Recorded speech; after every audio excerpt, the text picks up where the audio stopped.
여러분 반갑습니다. 누가복음 말씀 묵상 시간입니다. 우리가 예수님을 왕으로 모시고 그 왕의 통치를 날마다 받으며 살아갈 수 있기를 간절히 소망합니다. 예수님은 2000년 전에 이 땅에 왕으로 오셨습니다. 하지만 섬기는 왕으로 오셨습니다. 그래서 예수님이 십자가를 지시고 사흘 만에 다시 부활하셨습니다. 예수님의 이 죽음과 부활은 구원 사건입니다.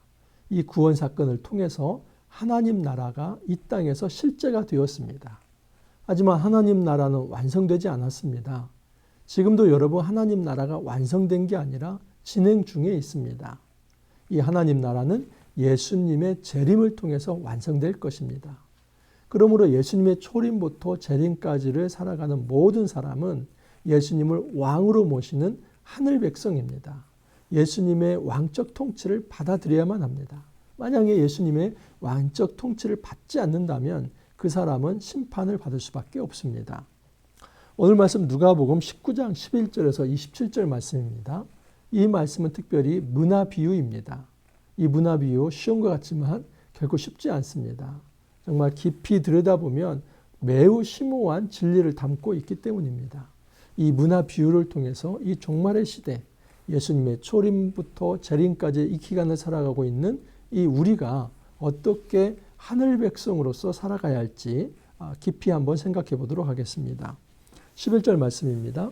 그들이 이 말씀을 듣고 있을 때에 비유를 더하여 말씀하시니 이는 자기가 예루살렘에 가까이 오셨고 그들은 하나님의 나라가 당장에 나타날 줄로 생각함이더라. 예수님의 삶의 목적은 섬기는 것이었습니다. 예수님의 길의 목표점은 예루살렘입니다. 그 예루살렘에서 십자가를 지는 것이 예수님의 삶의 목표였습니다. 엄밀히 말하면 예수님은 이 땅에서 부귀영화를 누리며 살려고 오신 것이 아니라 자기의 몸을 들여서 희생하며 섬기기 위해서 이 땅에 오셨습니다. 그래서 예루살렘에서 그 십자가를 지시는 것이 예수님의 삶의 목표였습니다. 그런데 많은 사람들은 예수님의 이 숭고한 삶의 목표를 잘 알지 못했습니다. 오해했습니다. 예루살렘에 올라가면 예수님께서 이스라엘을 로마의 압제로부터 풀어줄 것이다. 메시아 왕국이 시작될 것이다. 그래서 이렇게 이해를 했던 겁니다. 그들은 하나님의 나라가 당장에 나타날 줄로 생각함이더라.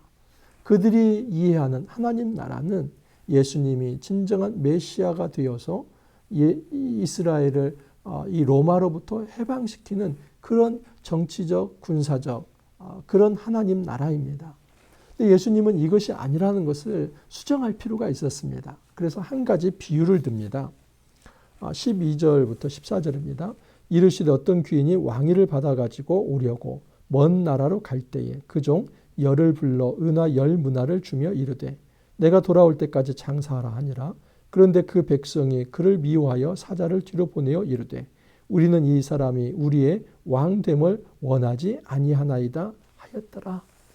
예수님께서 한 가지 비유를 듭니다. 어떤 귀인이 왕위를 받아 오려고 먼 나라로 갑니다.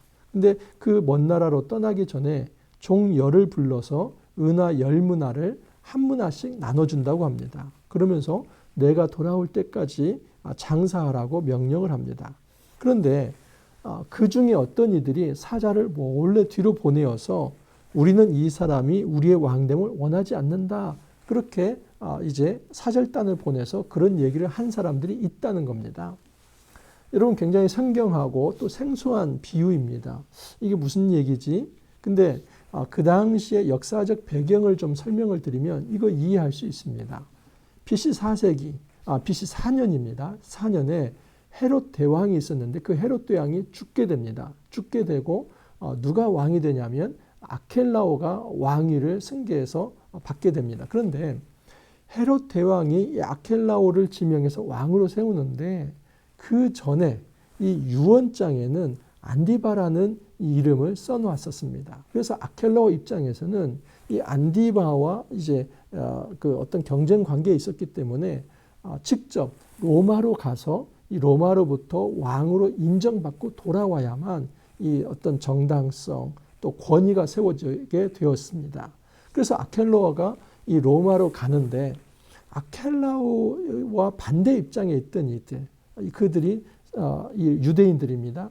50명의 사절단을 꾸려가지고 다른 길을 통해서 로마로 가서 로마 황제에게 먼저 이야기를 합니다. 이 아켈라오는 굉장히 악한 사람입니다. 독한 사람입니다. 이 사람 되면 우리 유대인들 너무 힘듭니다. 이 사람을 우리가 왕으로 받아들이기 어렵습니다. 그 50명의 사절단을 보냅니다. 근데 그때 황제가 이 이야기를 듣고 절충을 주는데 아켈라오를 왕의 칭호를 주지 않고 지배자의 칭호를 줍니다. 그래서 아켈라오가 이 지배자가 되어서 돌아오는데 그 돌아와서 이 반대한 자들을 죽이는데 약 8,000명을 죽였다고 합니다. 그러니까 이 엄청난 이 사례가 아켈라오를 통해서 이루어진 겁니다. 이 역사가 이제 요세푸스의 어떤 유대 전쟁사에 기록이 되어 있습니다. 여러분, 이것을 유대인들은 다 알고 있습니다. 지금 이 헤롯 대왕의 아들인 아켈라오가 로마에 갔는데 또 그를 싫어한 유대인이 50명의 사절단을 보내서 그 사람을 우리가 왕으로 인정하지 않겠습니다. 뭐 이것 때문에 이제 아켈라오가 돌아와서 그들을 죽였다. 이것을 다 알고 있습니다. 그래서 예수님은 그들이 알고 있는 역사적 배경을 이용해서 비유를 든 겁니다. 어떤 한 귀인이 지금 먼 나라로 가서 왕위를 받아올 텐데 너희들은 장사를 잘하고 있어라. 그런데 그렇게 명령을 했는데 어떤 이들은 그 귀인을 왕으로 받아들이지 않기 위해서 사절단을 보내서 우리는 왕으로 원치 않습니다. 이런 일이 있었다는 겁니다. 그런데 중요한 사실은 이 왕이 돌아옵니다. 왕이 귀환해서 이제는 이 10명의 종에게 한 문화씩을 나눠줬다고 하지 않았습니까? 그래서 그 문화를 얼마나 남겼는지 그 계산을 합니다. 15절 이하를 보면 귀인이 왕위를 받아가지고 돌아와서 은화를 준 종들이 각각 어떻게 장사했는지를 알고자 하여 그들을 부르니 그 첫째가 나와 이르되 주인이여 당신의 한 문화로 10문화를 남겼나이다. 그래서 이제 첫째가 나와서 제가 한 문화로 10문화를 남겼나이다. 둘째가 나와서 제가 한 문화로 10문화를 5문화를 남겼습니다. 근데 어떤 한 사람이 나와서 이런 이야기를 합니다. 20절 이하라 보면 또 한 사람이 와서 이르되 주인이여 보소서 당신의 한 문화가 여기 있나이다. 내가 수건으로 쌓아두었었나이다. 이는 당신이 엄한 사람인 것을 내가 무소함이라 당신은 두지 않은 것을 취하고 심지 않은 것을 거두나이다. 아마 지금 10명 중에서 어떤 한 사람일 것입니다. 그러니까 우리가 유추해 본다면 9명은 다 남겼는데 그 한 사람은 남기지 않은 것입니다. 그러면서 남기지 않은 이유가 뭐냐면 당신은 아주 엄한 사람이어서 내가 두려워했고 당신은 두지 않은 것, 다시 말해서 맡기지 않은 것에서 어떤 것을 좀 취하려고 하는 그런 어떤 성품이 있기 때문에 내가 이것을 남기지 않았습니다. 라고 이렇게 이야기를 합니다. 근데 여러분 이거 상식적으로 생각하면 맞는 얘기입니까? 분명히 지금 한 문화를 주지 않았습니까? 그것도 10사람에게 똑같이 한 문화씩을 남겨준 겁니다. 그러니까 이 사람은 지금 거짓말하고 있는 겁니다. 주인이 맡기지 않은 것에서 어떤 것을 취한다. 이것은 지금 자기가 한 말이 모순이 있는 겁니다. 그래서 주인이 이런 이야기를 합니다. 22절을 보면 주인이 이르되 악한 종아 내가 내 말로 너를 심판하노니. 그렇죠? 네가 한 말로 심판을 하겠다. 너는 내가 두지 않은 것을 취하고 심지 않은 것을 거두는 엄한 사람인 줄로 알았느냐? 분명히 그렇게 얘기하지 않았습니까? 주인께서는 맡기지 않은 것으로 비양심적으로 거두려고 한다. 근데 그런 줄 아느냐? 그러면 어찌하여 내 돈을 은행에 맡기지 아니하였느냐? 봐라. 지금 너는 한 문화를 가져왔는데 왜 맡기지 않았다고 얘기를 하느냐?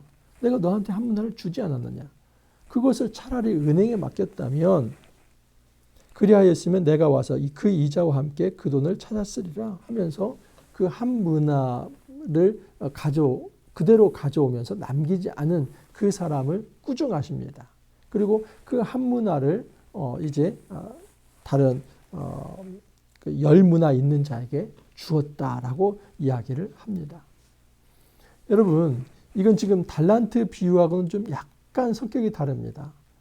이 마태복음 25장에 이하 25장에 보면은 달란트 비유가 나오는데 거기는 5달란트, 2달란트, 1달란트. 그래서 각기 재능에 따라서 달란트를 나눠줬다. 그러니까 여기서는 재능과 은사가 굉장히 강조가 됩니다.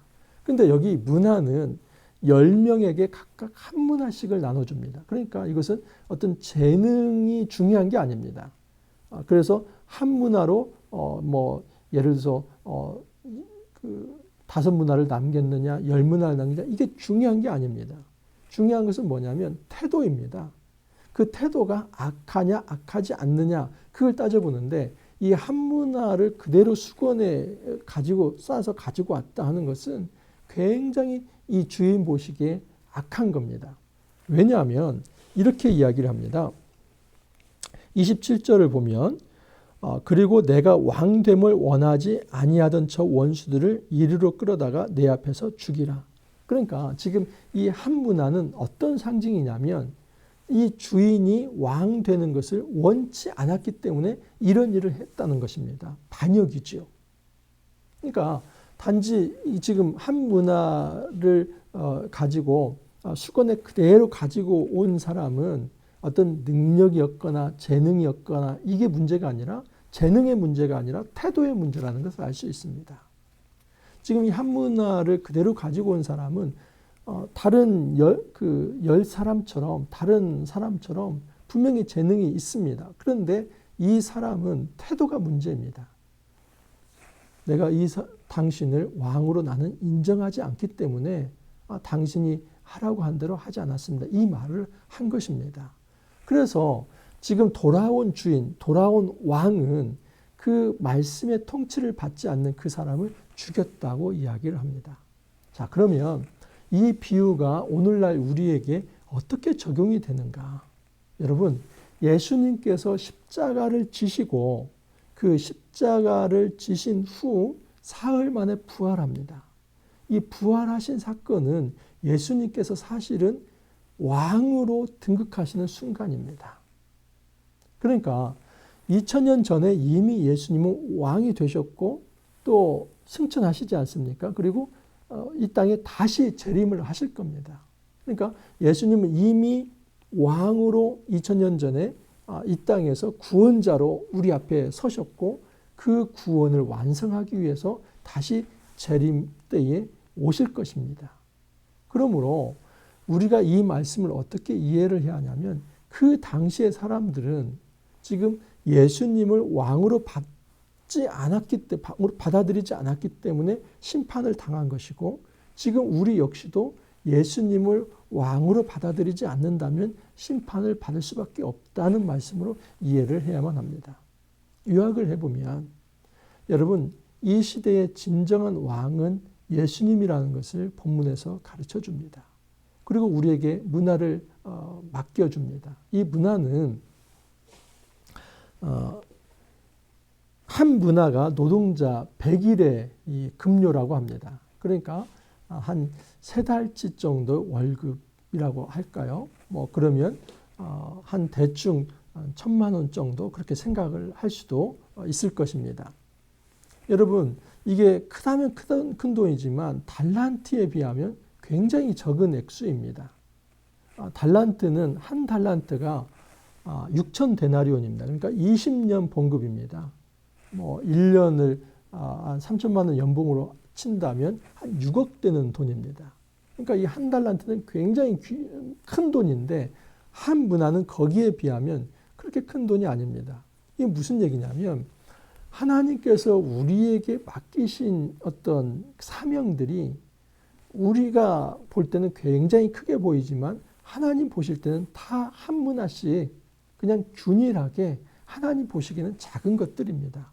근데 이 작은 문화, 이 작은 사명을 우리가 거기에 충성을 한다면 하나님께서는 착하고 충성된 종이다라고 인정을 하시면서 5문화를 남긴 자에게는 5꼴을 10문화를 남긴 자에게는 10꼴을 맡기신다는 겁니다. 이것은 무엇이냐면 어떤 차등 보상을 주신다 이 의미가 아니라 하나님께서 그 문화를 남기는 그 신실한 태도를 가진 자에게 영원한 생명을 주실 것이라는 약속을 주시는 겁니다.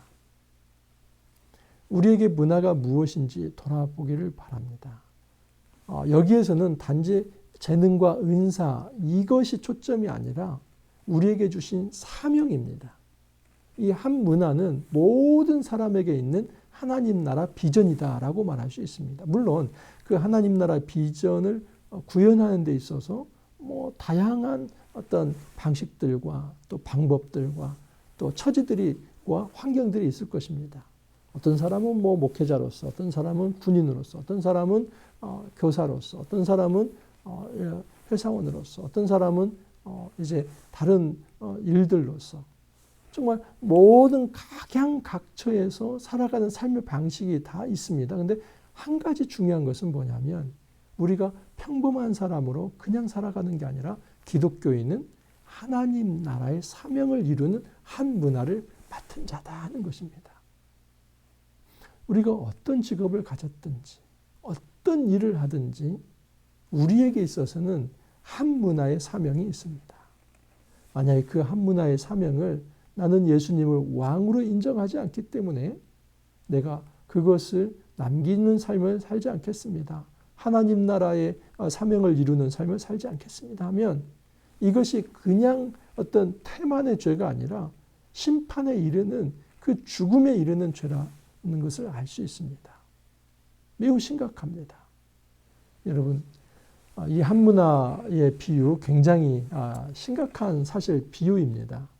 예수님을 왕으로 받아들일까 하는 이 문제인데 왕으로 받아들인다는 것은 그 사명을 이해하고 그것을 실천하겠느냐 하는 질문입니다.